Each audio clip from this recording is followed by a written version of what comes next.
It was a normal Tuesday morning in the heart of the bustling city. The streets were alive with the rhythmic hum of honking horns, the chatter of pedestrians, and the distant roar of construction sites. Amidst the chaos, 5 strangers stepped into an old, seemingly ordinary elevator in the lobby of the towering Nexus Building.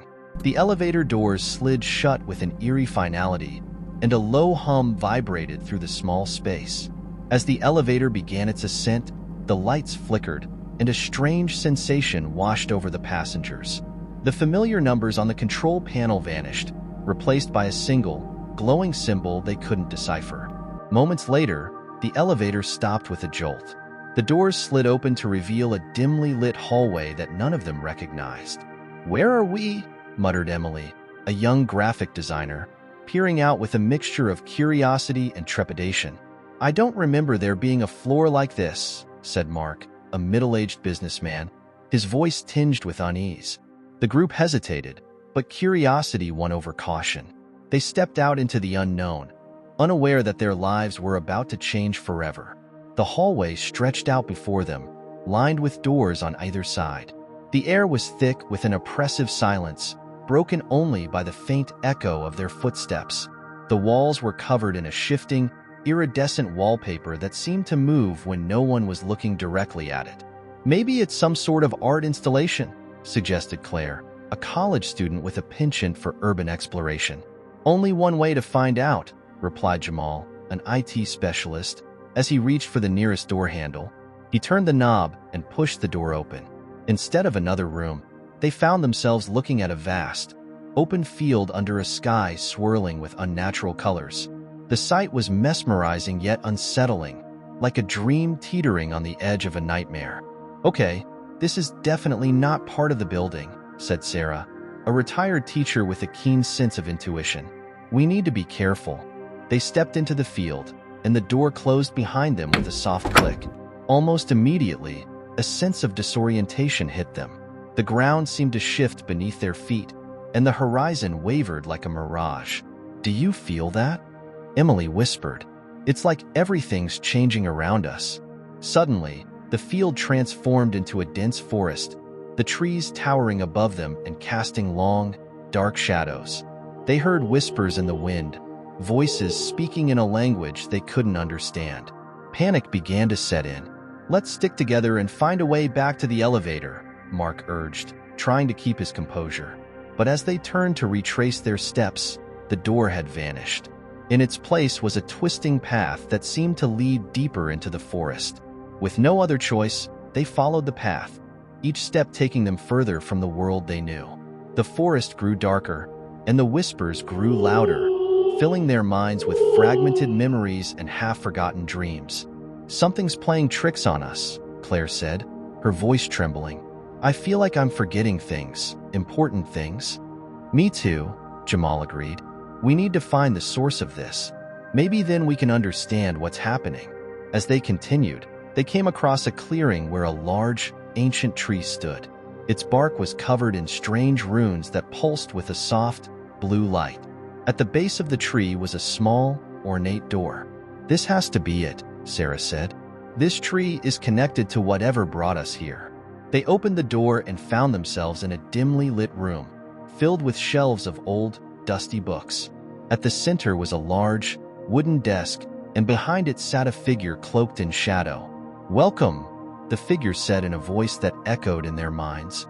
"I am the keeper of memories." The group exchanged uneasy glances, unsure of what to make of the enigmatic figure. "Why are we here?" Mark demanded. "What is this place?" The keeper leaned forward, revealing a face etched with lines of ancient knowledge and sorrow.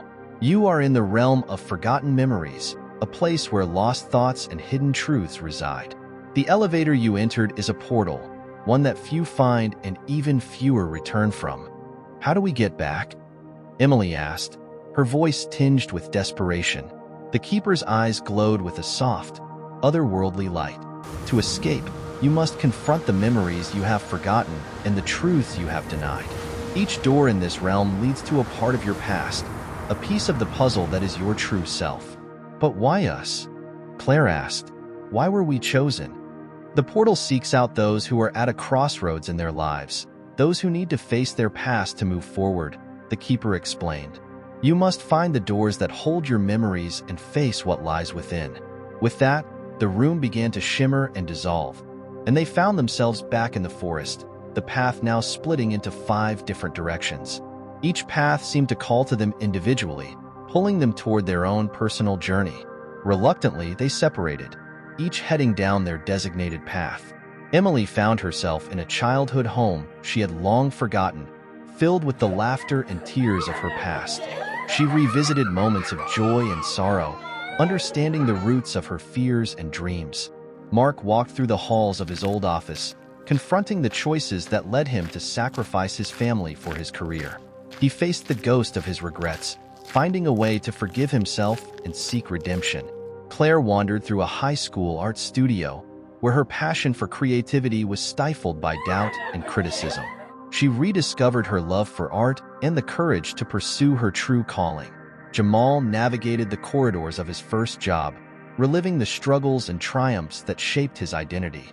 He found the strength to embrace his past and the wisdom to forge a new path. Sarah journeyed through a series of classrooms, each one a memory of her teaching days. She confronted the impact she had on her students and the unfulfilled dreams she had set aside. She found peace in knowing she had made a difference and resolved to follow her own aspirations. As each of them faced their truths and reclaimed their memories, the forest began to change. The oppressive darkness lifted, replaced by a serene, golden light. The paths converged once more, leading them back to the ancient tree. The Keeper stood waiting, a look of approval on their face. You have faced your past and found your truth. The portal will now open for you. A door appeared in the tree, glowing with a warm, inviting light. They stepped through it and found themselves back in the elevator, the familiar numbers on the control panel flickering back into place. As the elevator descended, they felt a sense of closure and clarity. When the doors opened, they were back in the bustling lobby of the Nexus Building. But something had changed. They had changed. The group stepped out of the elevator, sharing a silent understanding of the journey they had undergone. They parted ways, each carrying the lessons they had learned and the memories they had reclaimed. Emily pursued her dream of becoming an illustrator, her art filled with the vibrant emotions of her past. Mark mended his relationships with his family, finding a balance between work and home. Claire enrolled in art school, determined to follow her passion. Jamal started his own tech company, driven by the confidence of his past experiences. Sarah traveled the world, finally living the adventures she had always dreamed of.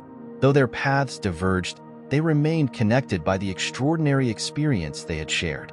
The mysterious elevator in the Nexus Building had given them a gift, a chance to confront their past, reclaim their memories, and shape their futures. And somewhere, in the hidden realms of forgotten memories and shifting realities, the Keeper watched over the portal, waiting for the next group of souls in need of a journey into the unknown.